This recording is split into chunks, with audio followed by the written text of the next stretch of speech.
2015 tiba-tiba dipercaya untuk memimpin Prakarsa sebagai direktur eksekutif. Udah 2 periode ini Mas. Nah ini periode kedua ini. Ini menjelang akhir periode kedua. Nah saya kayaknya galak nih habis ini. akan tidak menawarkan opsi 3 periode seperti yang kemarin itu. Gitu. Hasil Munas Alim Ulama dan Konferensi Besar Nahdlatul Ulama kemarin Februari awal itu dalam konteks perampasan aset ini harus diadvokasi sekuat tenaga agar menjadi undang-undang. Ada yang ngitung juga Mas, itu kalau jumlah uang yang dikorupsi itu dikumpulkan, itu bisa beli 6 klub Liga Inggris. Di antaranya Chelsea.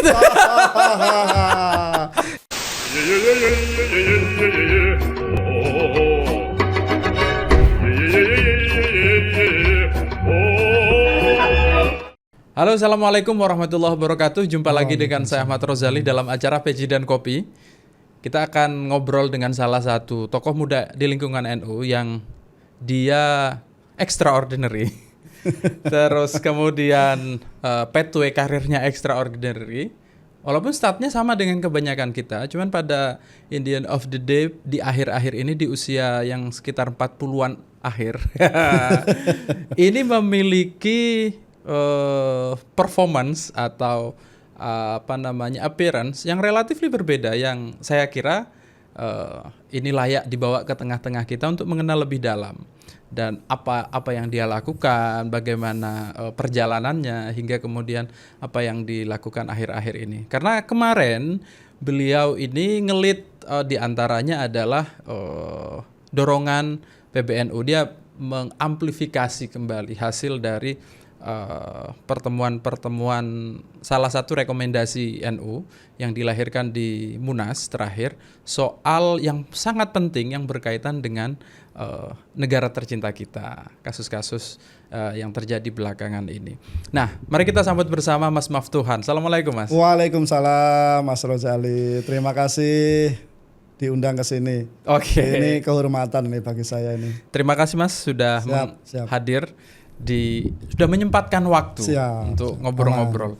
Jadi kita berpikir anak-anak muda NU ini kan zaman semakin maju, semakin apa, kita perlu memprofiling yang keren-keren di lingkungan NU ini, Mas. Yang keren-keren di lingkungan NU.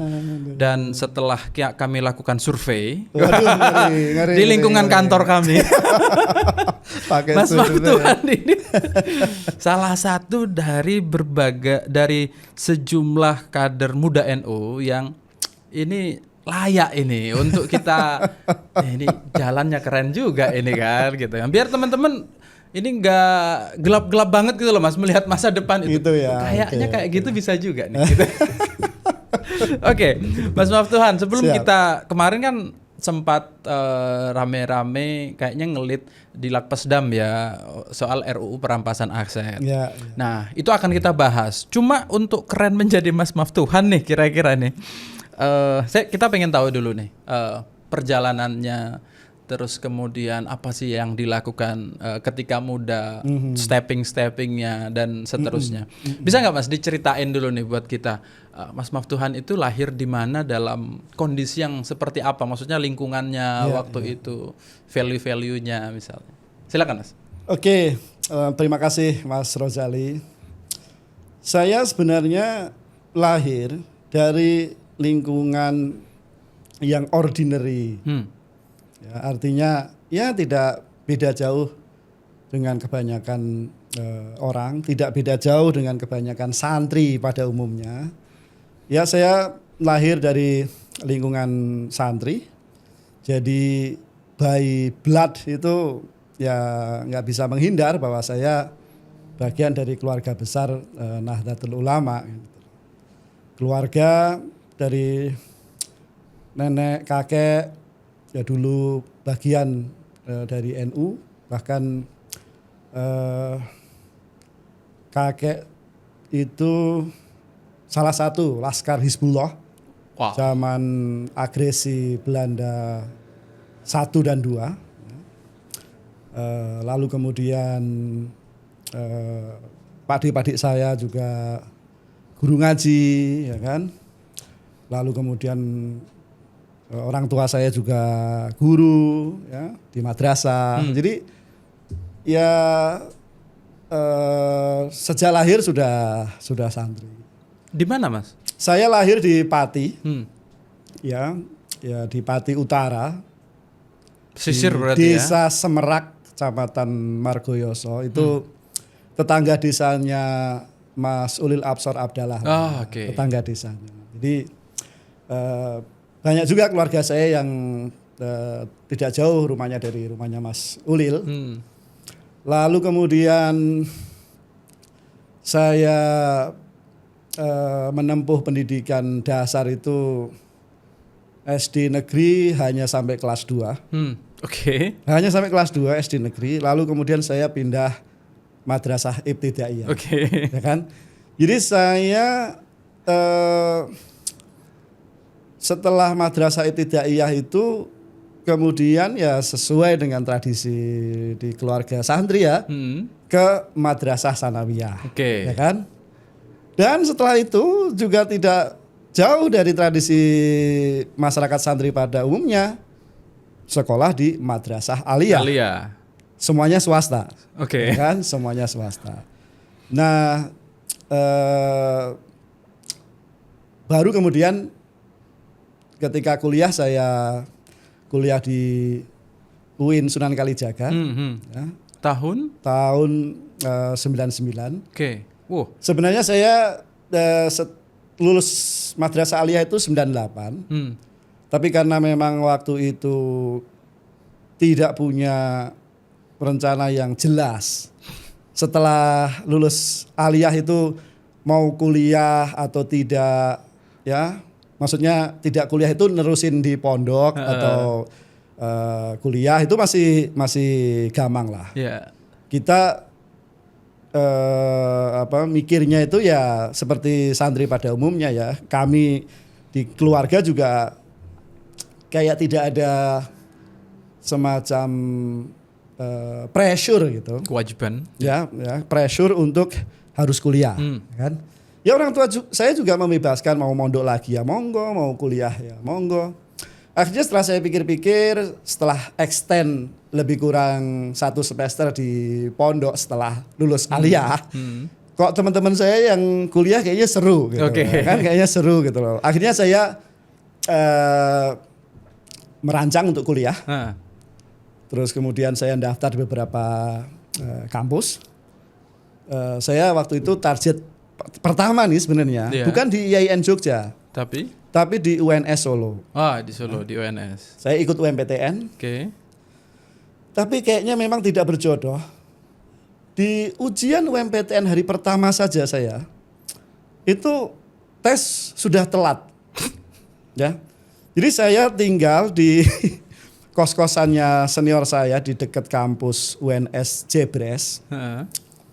Lalu saya udah dikasih tahu tuh sama senior saya, besok karena kamu ujiannya di kampus UNS Pabelan, kamu naiknya angkot nomor ini. Ya.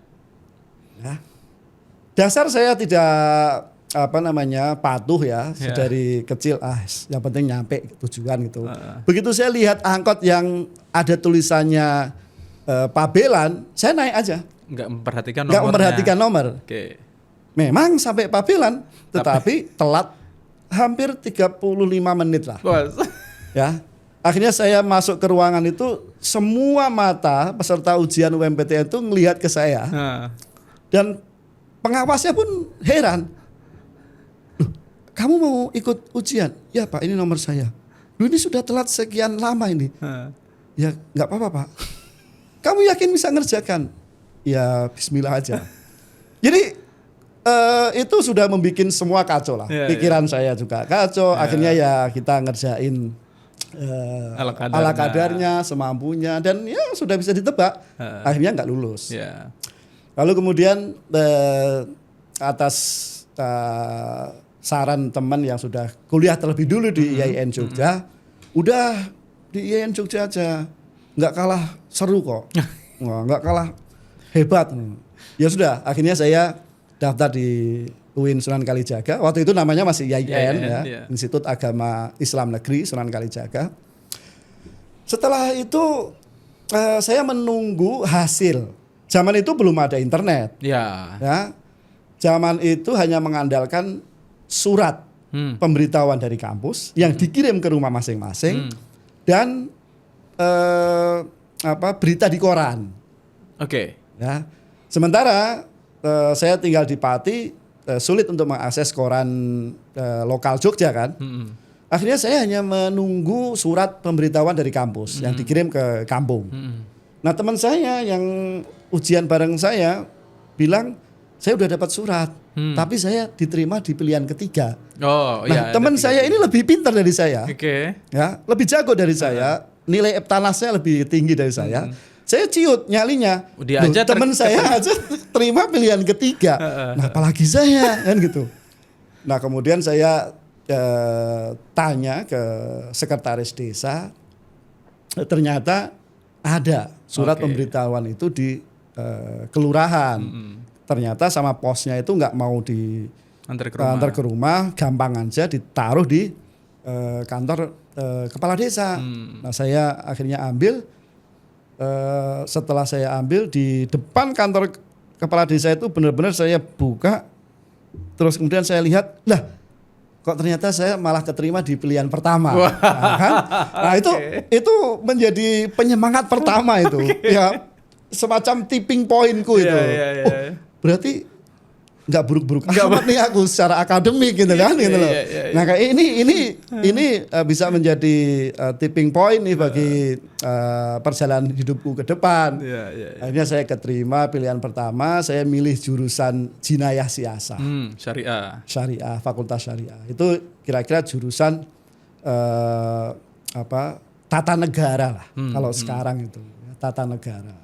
Jadi politik hukum. Jadi bagaimana mempelajari hubungan politik dengan hukum lah. Nah,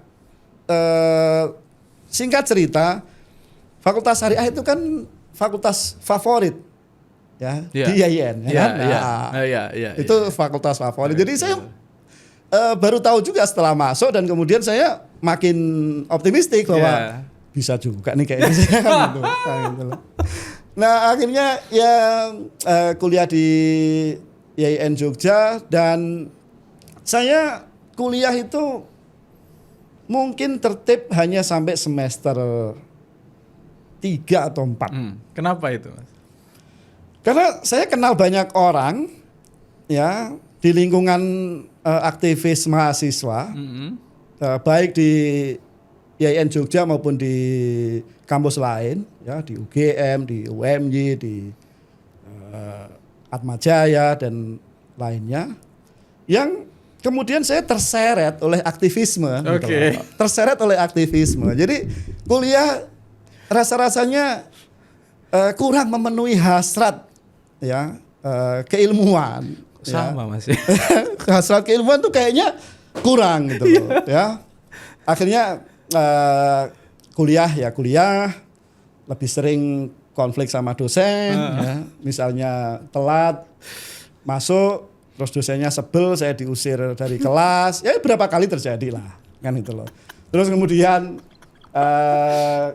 hasil akhirnya dikasih nilai jelek gitu, misalnya dikasih D gitu kan, saya harus ngulang tuh. Kemudian saya protes ke dosennya, terus kemudian dosennya cuman jawab sederhana, nah kamu mid semester kemarin nggak ikut. Ya sudah, akhirnya ngulang lagi ya kan. Akhirnya saya bisa menyelesaikan kuliah itu 15 semester. 15 semester. Kawan. Jadi 7 tahun setengah. Itu saya selamat gara-gara punya tabungan cuti 1 semester. Kalau normalnya itu 14 semester, 7 tahun. DO itu normalnya. Ya. Dan juga ada berkah gempa Jogja itu. 2006. Mungkin ya kalau tidak ada eksternalitas gempa Jogja itu, saya juga bisa nggak lulus itu. Karena sejak 2004 itu saya udah di Jakarta bolak-balik. Udah di Jakarta, sudah magang di P3M. Ya. Karir pertama saya ya berhubungan dengan P3M itu mentranskrip. Berarti awal masuk ke Jakarta itu di tahun 2004. Itu status belum lulus di Jogja? Belum.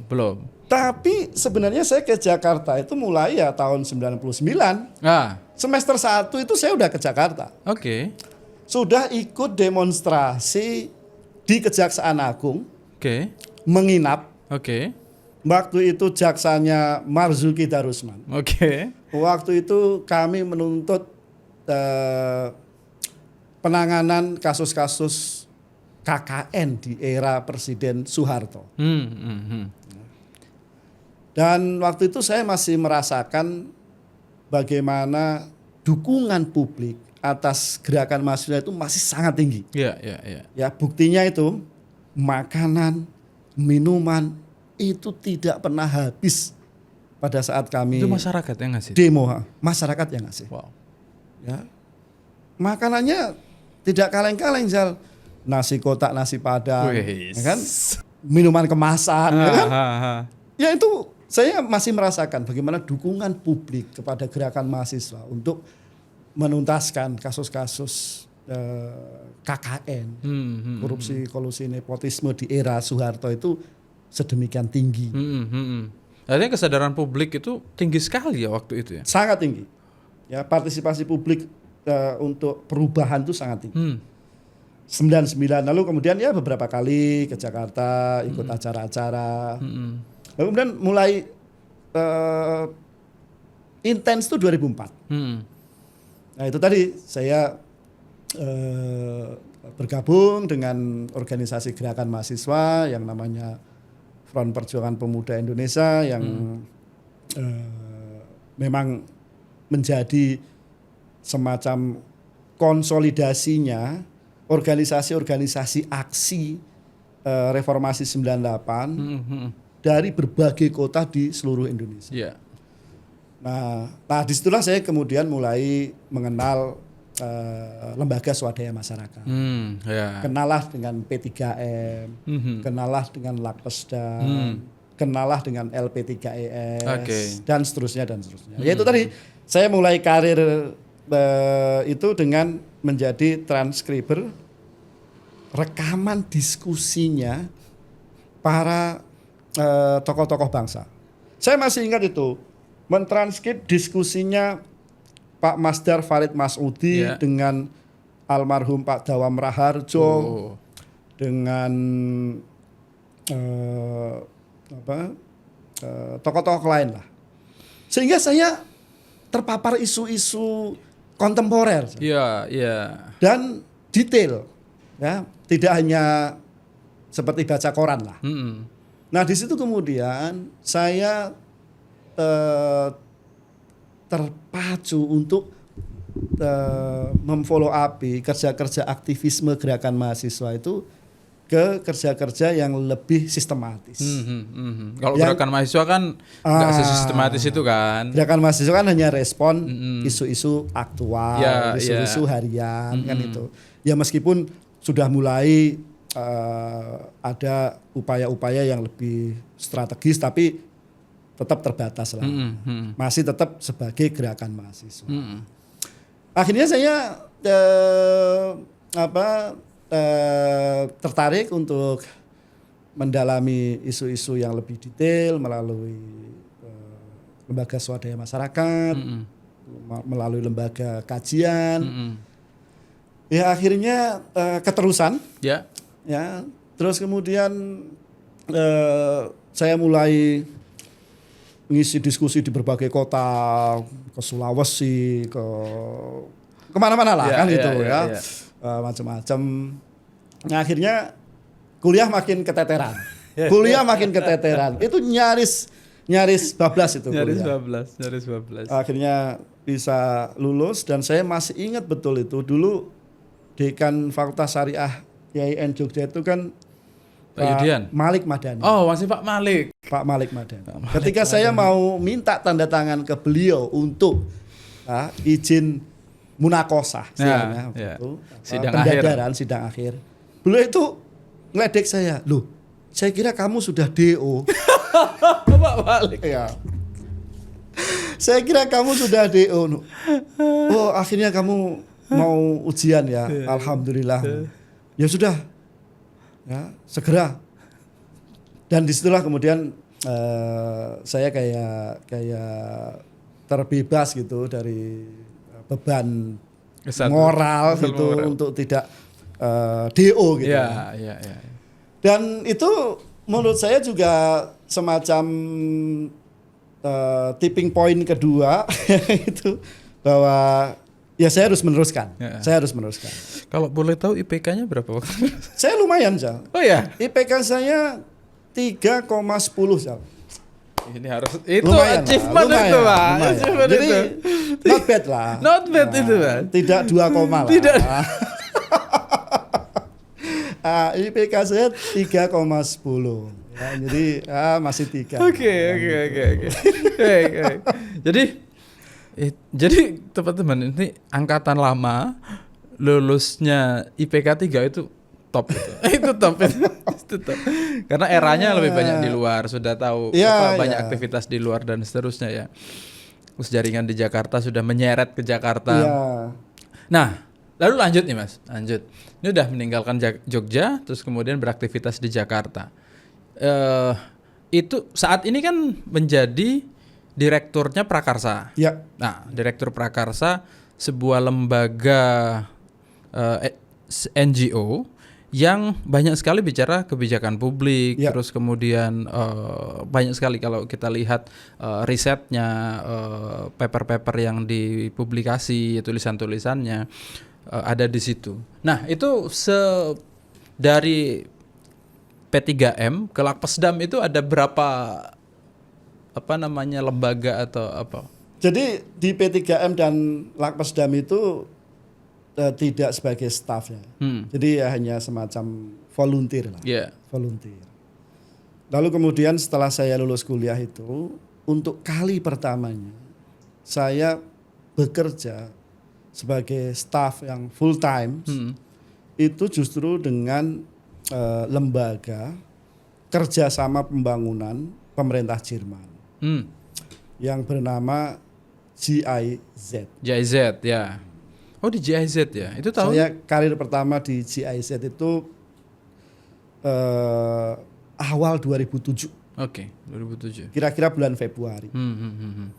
Saya gabung untuk satu proyek yang namanya Good Governance Reform di Indonesia. Oke. Ya. Tapi memang isunya era-era itu good governance ya. Corruption gitu-gitu ya. Tata kelola pemerintahan yang baik. Lalu kemudian saya ditugaskan untuk bekerja mendampingi pemerintah Aceh. Oke. Ya, saya stay di Aceh. Pertama assignment-nya saya mendampingi pemerintah Kabupaten Aceh Jaya. Aceh Jaya. Itu di pantai barat, Kabupaten Baru. Kondisinya sangat memprihatinkan dari segi apapun, dari sisi infrastruktur, dari sisi kepemerintahannya, dan seterusnya. Itu berarti 1 tahun pasca tsunami itu 2004. Tsunami ya 2004 Desember, 2005, 2006, 2 tahun lah, 2 tahun pasca tsunami. Ya, saya bekerja mendampingi pemerintah Kabupaten Aceh Jaya untuk reform tata kelola pemerintahan, khususnya di bidang administrasi kependudukan. Jadi saya membantu bikin legal drafting, peraturan bupati, legal drafting untuk peraturan daerah atau kanun namanya kalau di sana, karena pakai undang-undang pemerintahan Aceh itu namanya kanun. Jadi kesariahanku terpakai di sana, ketatanegaraannya terpakai di situ, ya kan? Jadi saya benar-benar mencoba untuk memanggil kembali ya pelajaran-pelajaran awal di kampus itu semester 1, semester 2, semester 3 itu untuk bisa saya terapkan dalam nyusun draft peraturan bupati, draft kanun gitu-gitu. Jadi itu ternyata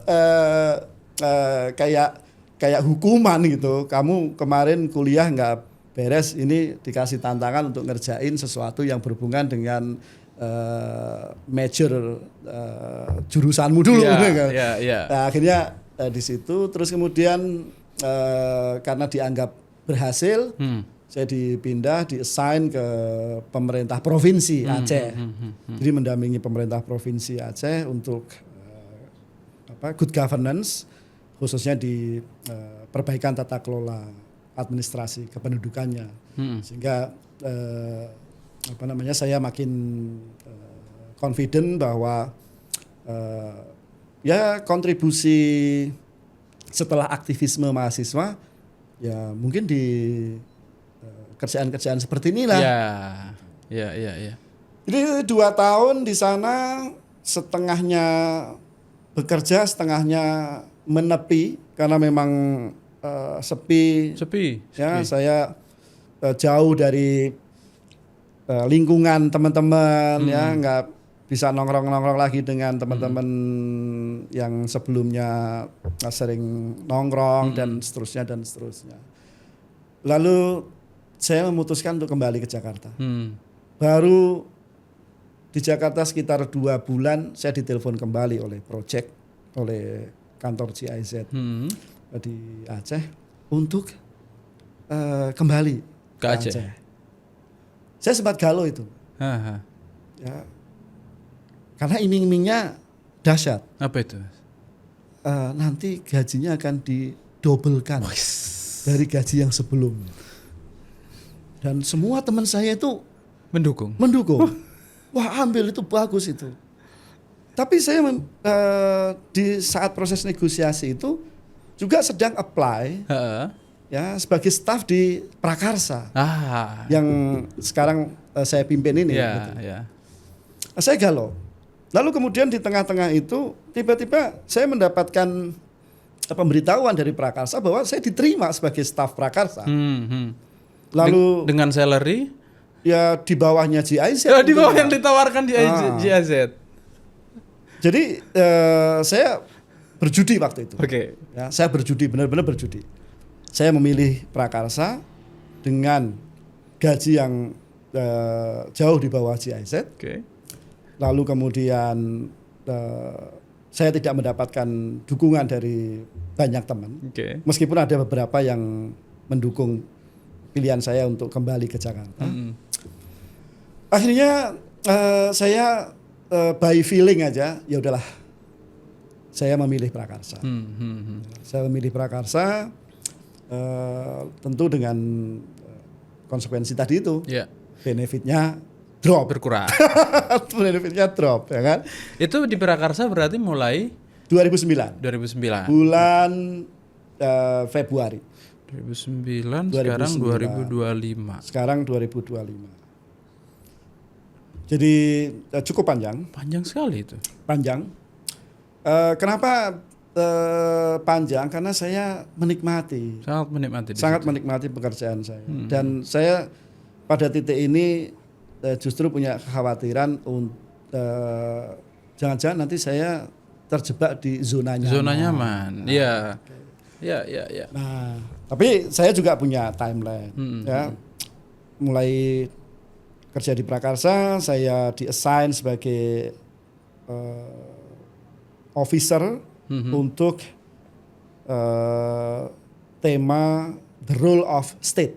The Role of State. Nah, peran negara. Ya nggak jauh-jauh dari apa yang saya kerjakan sebelumnya di GIZ. Ya. Saya enjoy, meskipun sangat challenging ternyata. Karena saya harus engage dengan DPR, engage dengan kementerian lembaga. Saya masih unyu-unyu, ya kan?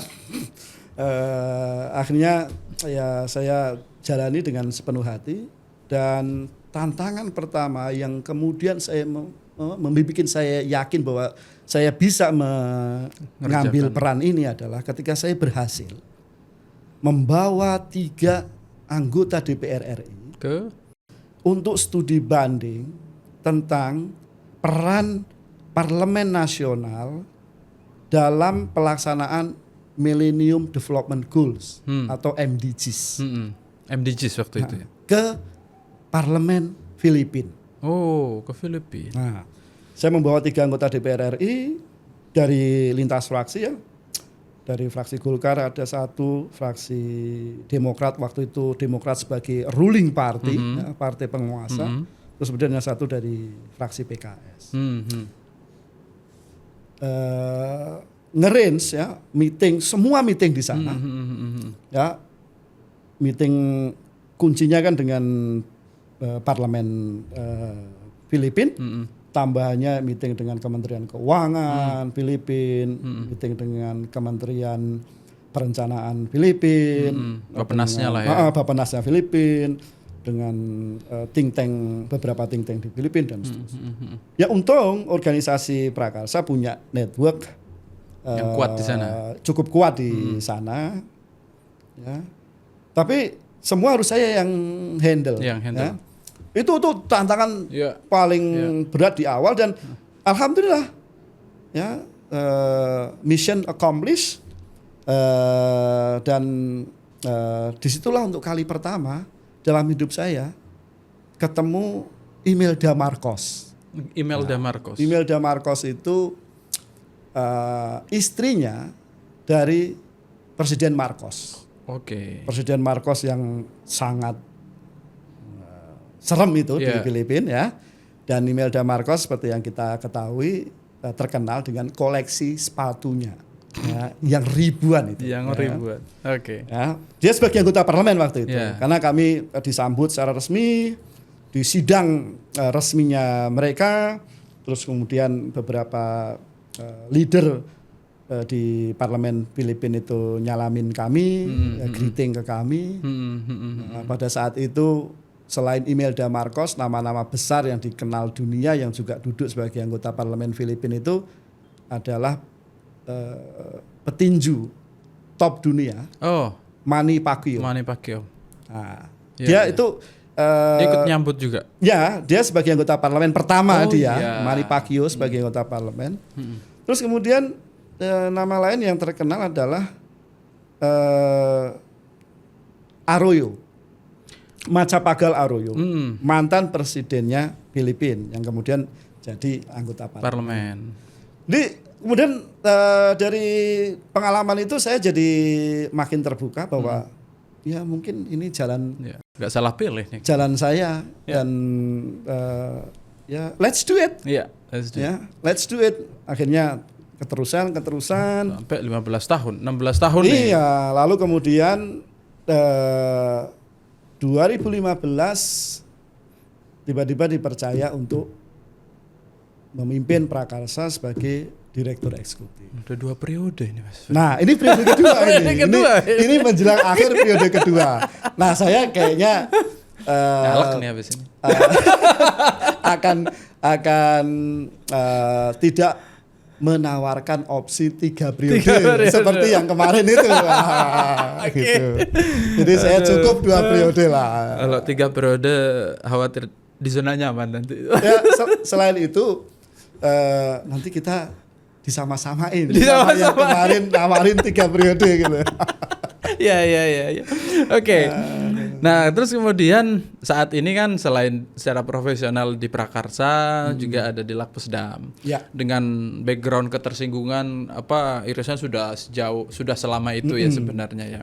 Bukan barang baru lah Lakpesdam ini. Nah, yang menarik kemarin ini adalah ini kita pindah ke diskusi yang kontemporer, Mas. Pindah ke diskusi yang kontemporer. Ini memang kita kan menghadapi, saya nanti mau tanya juga bagaimana itu pandangannya Mas Maftuhan soal perkembangan Indonesia, terutama relatif mungkin yang paling update itu adalah 100 hari lebih pemerintahan barunya Pak Prabowo, Mas Gibran.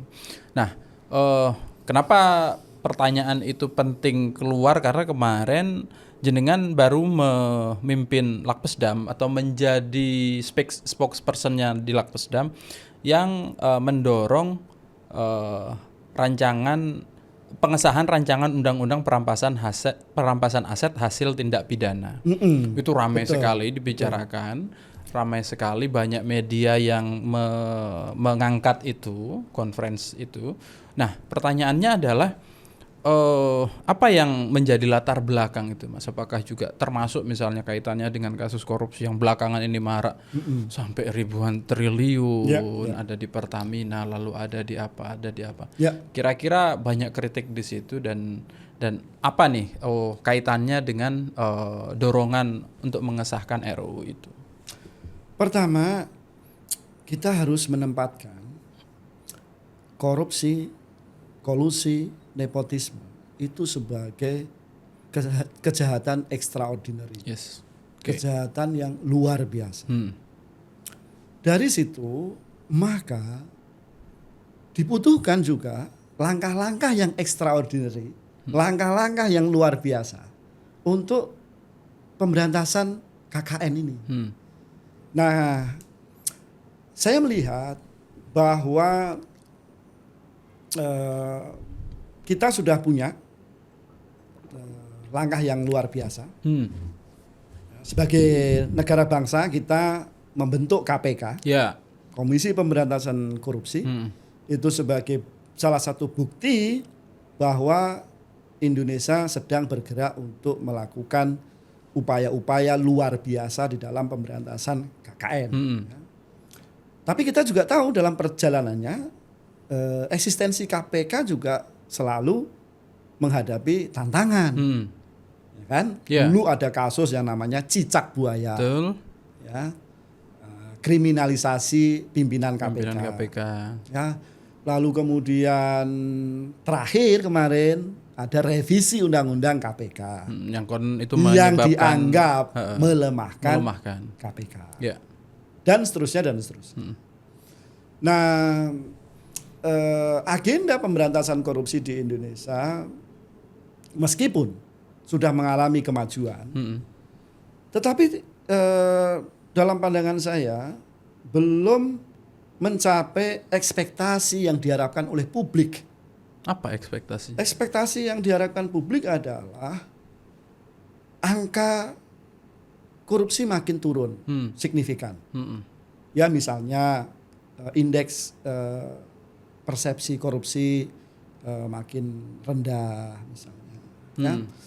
Lalu kemudian kasus-kasus pelanggaran hukum ya, di kementerian lembaga, di BUMN, di pemerintah daerah makin sedikit. Ya. Lalu kemudian kesadaran publik untuk memerangi korupsi terjaga. Ada trust publik yang terjaga terhadap lembaga-lembaga pemberantas korupsi. Kan? Nah,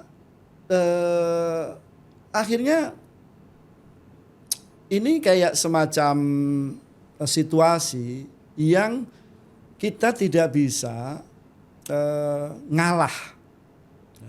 Kita sebagai masyarakat harus terus menjaga asa pemberantasan korupsi di Indonesia ini makin berhasil. Oleh sebab itu ketika ada kasus yang terus-menerus terjadi, ya, korupsi jumbo ini, itu ya kita harus kembali ke klausul awal tadi, bahwa memerangi korupsi sebagai kejahatan luar biasa harus dengan cara yang luar biasa.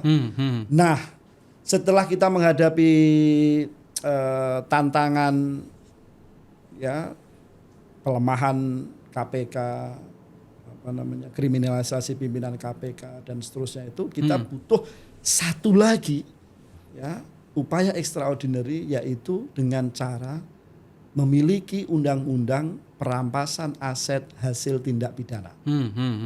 Ya. Kita tahu dulu ada ide pemiskinan. Ya.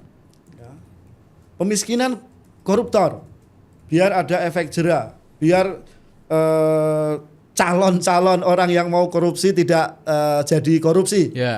ya, karena nanti akan dimiskinkan. Nah, itu apa caranya? Ya dengan salah satunya dengan ini, dengan memiliki regulasi atau undang-undang perampasan aset hasil tindak pidana, sehingga efek jerahnya itu akan lebih nendang. Ya. Ini kalau sekarang kita tahu kan, koruptor dikenain kurungan 5 tahun lah, 7 tahun lah, nanti kepotong ini, kepotong itu, kepotong ini, kepotong itu, akhirnya berkurang lah. Nah sehingga tidak memberikan satu ancaman ya, bagi orang yang akan melakukan tindak pidana korupsi. Nah kalau perampasan aset ini dilakukan, ini saya yakin akan memberikan satu efek yang luar biasa bagi penindakan korupsi di Indonesia. Ya. Nah, RUU rancangan undang-undang perampasan aset ini kan bukan barang baru, Mas ya. Yes. Ini sudah bergulir agak lama dan sepertinya kayaknya bolanya itu saat ini ada di DPR. Ya. Ya kan. Tinggal menunggu pengesahan. Ada banyak rumor di situ. Di antaranya sebagian juga setuju, siapa yang nggak mau negaranya bagus kan, bahkan orang-orang yang di DPR juga setuju, tapi katanya rumornya itu begini, ya nanti setelah saya. Ya, betul. Rumornya begitu. Nah, poinnya adalah itu ada di DPR saat ini. Poinnya ada di DPR dan mandek. Ya. Kita melihat itu dan diskusinya sudah panjang soal itu. Jika DPR nih kira-kira masih tetap mandek deh di situ dengan segala variabel alasannya atau argumentasinya. Apa kemudian yang bisa dilakukan? Katakan oleh pemerintah lah ya. Katakan oleh pemerintah. Jadi Presiden Subianto punya kartu as ya, untuk melakukan upaya mendobrak kebuntuan itu. Kartu as itu adalah keberanian beliau menerbitkan peraturan pemerintah pengganti undang-undang atau Perpu ya, tentang perampasan aset hasil tindak pidana. Perpu ini secara konstitusional legit, ya, legitimate. Ya. Tinggal berani atau tidak Pak Presiden Subianto menggunakan otoritasnya untuk mengeluarkan Perpu tentang perampasan aset ini.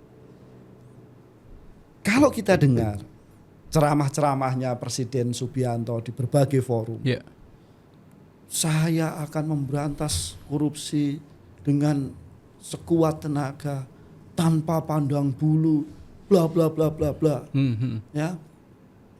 Itu harus beliau buktikan dalam bentuk policy. Ya, setuju. Dalam bentuk tindakan-tindakan. Nah kalau beliau tidak memfollow up-nya dengan policy dan tindakan-tindakan, maka tuduhan banyak orang bahwa itu hanya omon-omon, itu ya bisa terbukti. Nah oleh sebab itu kemarin Lakpesdam PBNU mengusulkan ya percepatan pembahasan dan pengesahan RUU perampasan aset hasil tindak pidana. Jika ya proses di DPR mandek, maka kami mengusulkan ke Presiden Subianto untuk mengeluarkan Perpu perampasan aset hasil tindak pidana.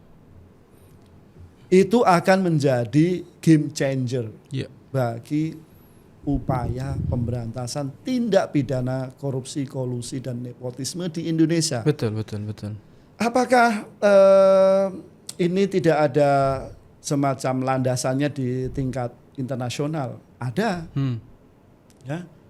Sustainable Development Goals atau SDGs yang merupakan satu kesepakatan global negara-negara anggota Perserikatan Bangsa-Bangsa, di goal nomor 16 jelas ada komitmen untuk aset recovery atau perampasan aset itu. Dan kita belum memiliki target ya yang ada timelinenya, yang ada numeriknya. Berapa rupiah yang akan kita upayakan untuk bisa kembali ke negara. Nah, dengan undang-undang perampasan aset ini momentum bagi Indonesia untuk bergerak lebih maju. Dan pada saat saya punya kesempatan menjadi narasumber di Perserikatan Bangsa-Bangsa di New York puasa tahun lalu, persis puasa tahun lalu, tentang perpajakan, banyak negara yang punya harapan kepada Indonesia untuk menjadi negara yang memelopori langkah-langkah extraordinary di dalam pemberantasan korupsi. Kenapa, Mas? Ya karena Indonesia ini negara besar. Ya.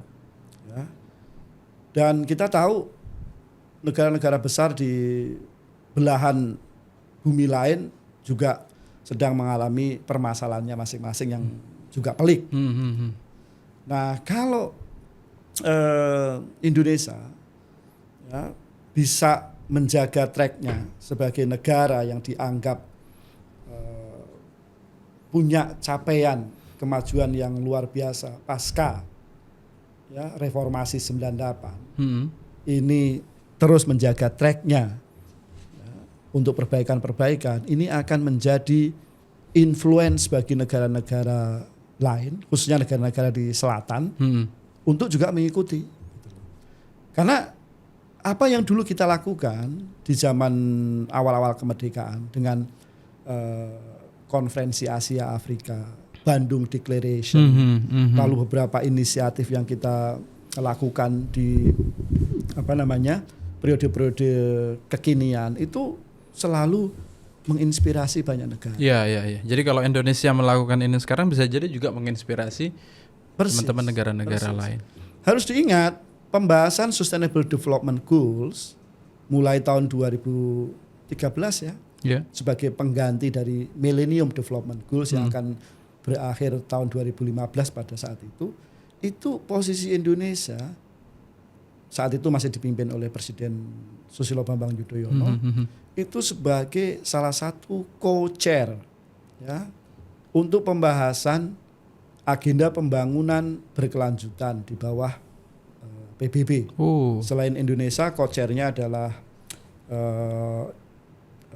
UK, Inggris pada saat itu di bawah Perdana Menteri David Cameron, lalu kemudian Presiden Liberia, Presiden Sirleaf, dan kita punya kontribusi. Indonesia sebagai negara bangsa itu punya kontribusi atas lahirnya Sustainable Development Goals. Ya kalau sampai co-chairs besar sekali itu kontribusinya. That's right. Ya. Nah, tapi bicara soal undang-undang perampasan RUU perampasan aset ini kan Lakpesdam itu tidak berangkat sendirian ya waktu itu. Maksudnya ini adalah apa yang didorong di hasil Munas bukan sih Mas ya? Ya, sebenarnya apa yang disampaikan Lakpesdam beberapa pekan lalu itu mengeko hasil Munas Alim Ulama dan konferensi besar Nahdlatul Ulama tanggal 5-7 Februari 2025 di Jakarta kemarin. Salah satu hasilnya adalah ya, percepatan pengesahan undang-undang perampasan aset hasil tindak pidana. Nah, Lakpesdam sebagai lembaga di bawah PBNU mendapatkan semacam mandat dari PBNU untuk melakukan diseminasi, untuk melakukan advokasi hasil-hasil Munas Alim Ulama dan konferensi besar Nahdlatul Ulama agar bisa menjadi kebijakan yang konkret. Yeah. Nah, artinya Lakpesdam sedang melakukan dua hal. Satu, menjaga konsistensi Lakpesdam bekerja di isu anti korupsi. Karena sebelumnya Lakpesdam punya program kerjasama dengan KPK. Betul. Saya sempat ikut itu. Nah, makanya kemudian Lakpesdam menyusun fikih jihad anti korupsi. Nah, itu konsistensi yang harus kami teruskan. Iya, betul. Maka kami perlu menyampaikan di publik bahwa percepatan pembahasan dan pengesahan RUU perampasan aset harus dilakukan. Di sisi yang lain, kami menjalankan hasil-hasil Munas Alim Ulama dan Konbes Nahdlatul Ulama, di mana ini merupakan forum tertinggi lah kira-kira gitu. Forum tertinggi forum tertinggi kedua ya, di bawah Muktamar. Ya. Yang menurut saya luar biasa. Betul. Hasil-hasilnya sangat progresif, solutif, visible politically and visible technically. Iya. Jadi kalau ini tidak ada yang mempromosikan, ya, memperjuangkan, mengadvokasikan, maka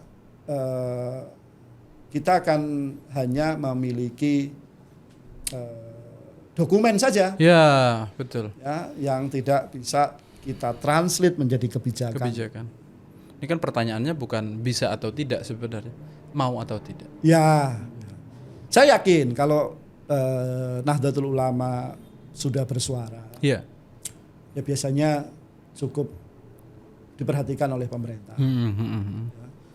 Nah, makanya peci dan kopi Mas Rozali ini bisa menjadi salah satu corong untuk kita bisa menyampaikan ini ke pemerintah, ya, dan ke publik bahwa kita harus terus menjaga asa kita untuk kerja-kerja pemberantasan korupsi di Indonesia. Betul. Ini kalau kita dengarkan juga kan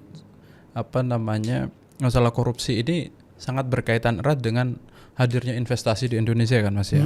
Investor-investor yang pengen tadinya mau buka pabrik, mau buka perusahaan. Persis. Kalau kita masih kasus korupsinya palak-pemalaknya di dalam dan di luar kantor pemerintah masih banyak seperti saat ini kan investor nggak mau masuk ke sini ini. Akhirnya lapangan pekerjaan. Saya membayangkan itu ya. Kita ngumpulin pajak 10.000, 100.000 gitu sebulan satu orang. Terus tiba-tiba nyampe sekian miliar atau triliunan hilang gitu. ini astagfirullah. Nah, ini yang menarik Mas Rozali. Ya, saya akan memulai dari concern kami di Lakpesdam. Ya. Apa yang selama ini kita jadikan perdebatan di publik itu dan di regulasi kita, kita masih menghitung dampak korupsi dari sisi kerugian negara. Ya. Nah, makanya muncullah itu angka-angka 1 triliun lah, 2 triliun lah, 10 triliun lah, 100 triliun lah. Ya. Tetapi kita belum secara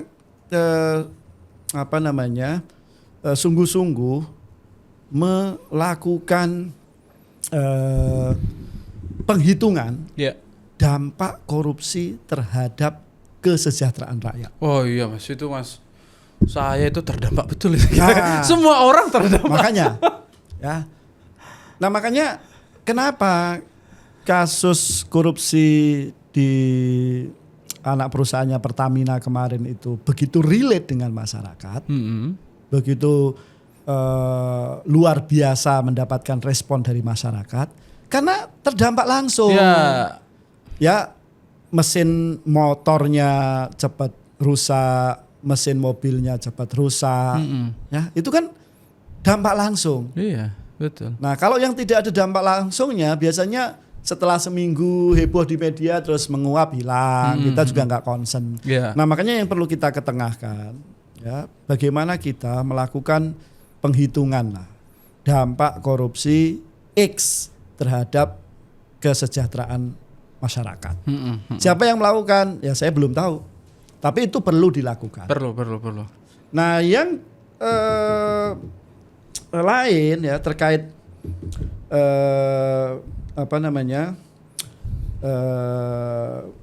korupsi dan perampasan aset ini,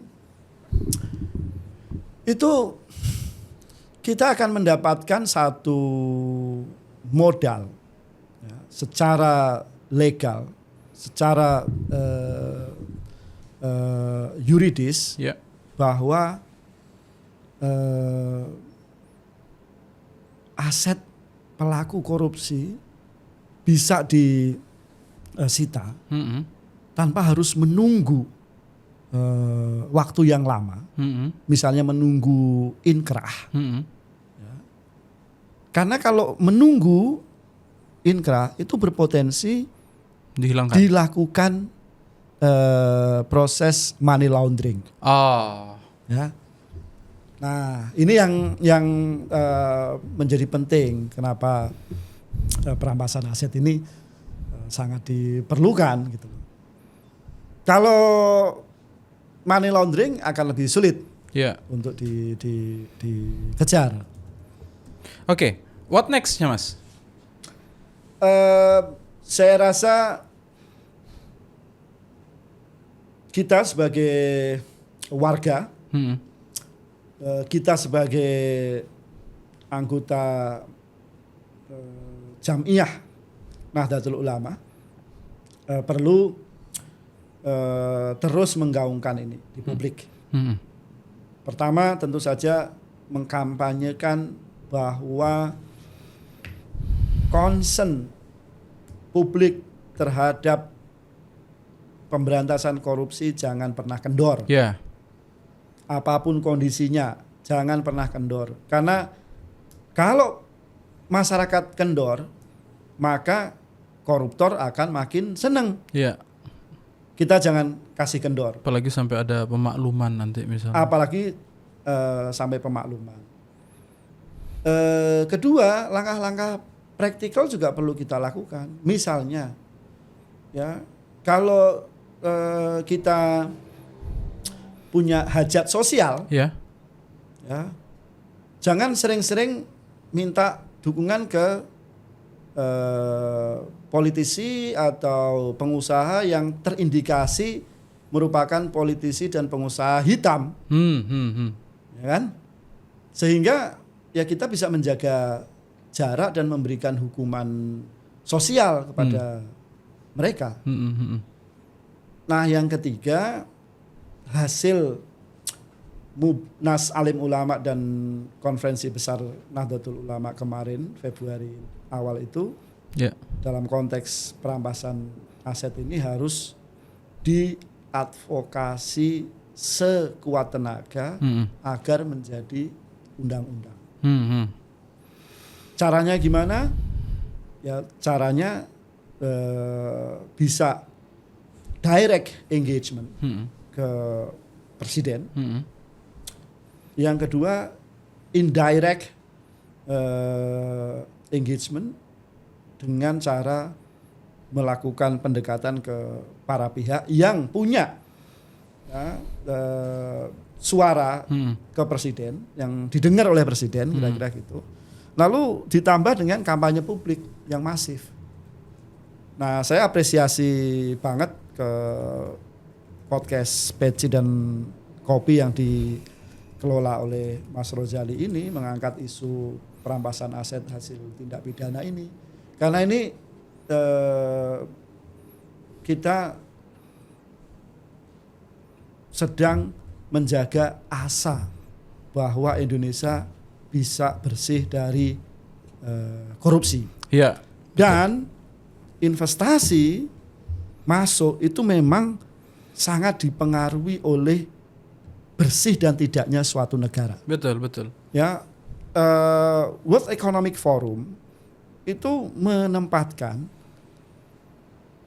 korupsi sebagai pertimbangan utama seorang investor akan menempatkan investasinya di suatu wilayah negara tertentu.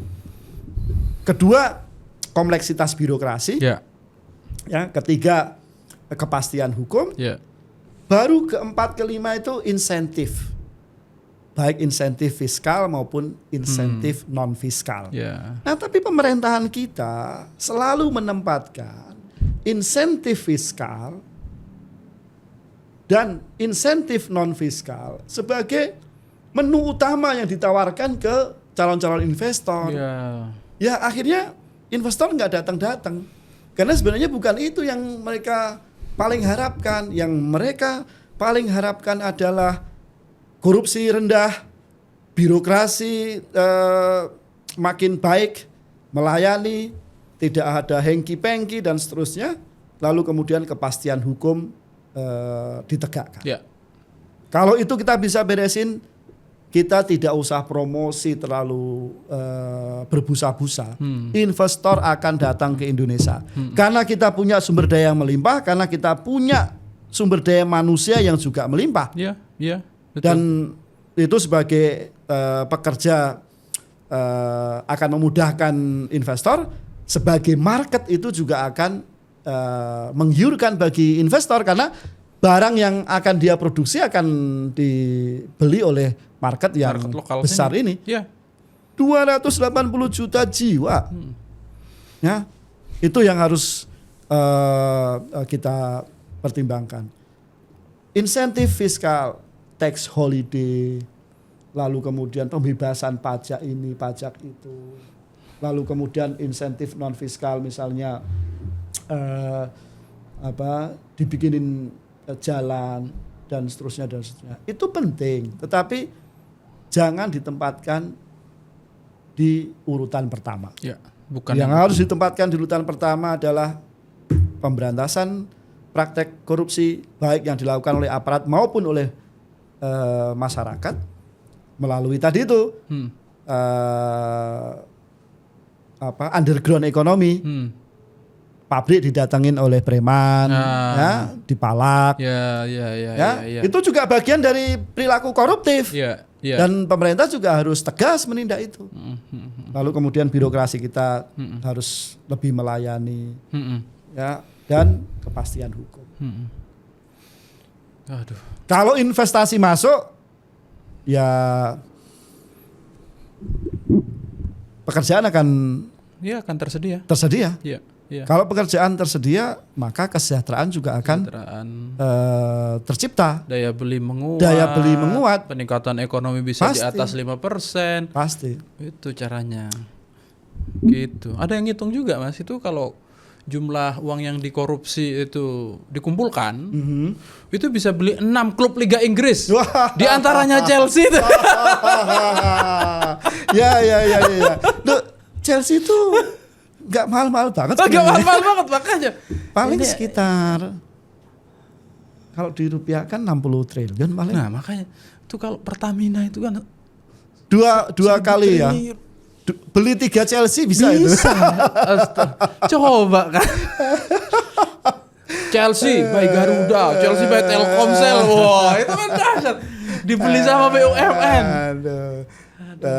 Gimana duitnya? Ya memang ada sih, Zal, cita-cita atau mimpi punya sekian persen saham di Chelsea gitu. Iya. Aduh, meskipun musim ini Chelsea tapi nggak sampai degradasi kok, Mas. Wow. Beda sama glory beda. Chelsea tahun ini targetnya ndek-ndekan aja. Kalau orang Jawa bilang ndek-ndekan aja. 1 masuk Liga Champions musim depan. Ya, which is harus nomor 4 paling bawah. Saat ini posisi udah nomor 4 Jal. Udah nomor 4. Okay. Oh iya, habis menang tadi malam. Menang. Kukurela. Ngegolin. City kalah. Kan gitu. Nah, yang kedua targetnya juara Conference League. Conference League. Ya, meskipun dianggap sebagai piala ciki-ciki lah, tapi nggak apa-apa. Kami belum pernah punya trofi Conference League. Jadi kalau Chelsea musim ini dapat trofi Conference League, maka kabinet trofinya itu lengkap. Berarti itu yang nggak ada ya? Belum ada itu. Karena itu kompetisi yang memang baru dibikin oleh UEFA. Itu ada klub yang ini juga kan, di awal-awal itu memukau sekali. Wah, menang, begitu keselip sekali, nggak balik-balik. Itu udah 3 tahun berturut-turut begitu. Itu namanya Ansor. Ansor apa itu? Klub Ansor itu. Apa itu? Klub angin surga. Ya, dia selalu membawa angin surga di awal musim. Aduh, jadi tidak usah di-mention. Gak enak saya tahu sendiri ya. Gak enak sama pimpinan lembaga itu. Oke, Mas Maftuhan, terima kasih banyak atas obrolan-obrolannya. Kita semuanya itu saya yakin ya, semua orang mau dia di posisi apapun itu berharap Indonesia itu korupsinya nggak ada ya, menghilang. Tapi bukan kasusnya terus disulap menghilang, nggak. Tapi kasus korupsinya menghilang. Tapi kondisi itu dimanapun saya kira itu tidak bisa tercipta begitu saja. Iya, nggak ada kebaikan yang besar yang tiba-tiba tercipta. Kalau kita pengen sesuatu, kira-kira kita harus melakukan yang menuju ke situ lah. Nah, ini untuk kelompok pemerintah itu ada tugasnya sendiri. Di antaranya misalnya adalah dengan mengesahkan secepatnya rancangan undang-undang perampasan aset. DPR-nya juga, ayolah, kasus korupsinya itu makin banyak, bos. Ini kalau sampai kejadian misalnya kebencian masyarakat makin menguat banyak. Ini kan kasus korupsi itu nggak banyak yang terdampak langsung ya. Di antaranya yang terdampak langsung kan yang Pertamina itu. Tapi kalau sampai membuat yang terdampak langsung, ini kan agak bahaya juga, Mas. Bahaya sekali. Terus kemudian kita sebagai kelompok masyarakat juga menyuarakan, menjadi pelengkap dari puzzle untuk membuat kondisi lebih baik. Di antaranya mendorong agar rancangan undang-undang perampasan aset itu segera disahkan, atau kasus-kasus juga mesti dilihat dan dikomentarin. Saya khawatir sekali, Mas. Saya khawatir sekali berbagai kejadian ini tuh membuat semua orang itu apatis. Ya. Membuat semua itu orang yang harus kita jaga. Maka proposal saya khususnya kepada fans Arsenal, kepada fans MU, kepada fans City, kepada fans klub-klub lain selain Liverpool atau termasuk fansnya Liverpool untuk tetap bersatu padu, bareng-bareng ya, bekerja untuk pemberantasan korupsi di Indonesia. Kita boleh berkompetisi, tapi hanya di lapangan bola lah, gitu. Untuk pemberantasan korupsi kita perlu bersatu. Ya. Siapa tahu nanti kita bisa beli kan. Oke, demikian Mas obrolan kita. Makasih banyak. Sampai jumpa di kesempatan yang lain, teman-teman. Stay tune di Suara NU. Kita akan ngebahas hal-hal yang up to date dengan menghadirkan narasumber-narasumber yang spesial di tengah-tengah kita untuk kita ajak ngobrol santai tapi bermakna seperti saat ini. Wassalamualaikum warahmatullahi taala wabarakatuh.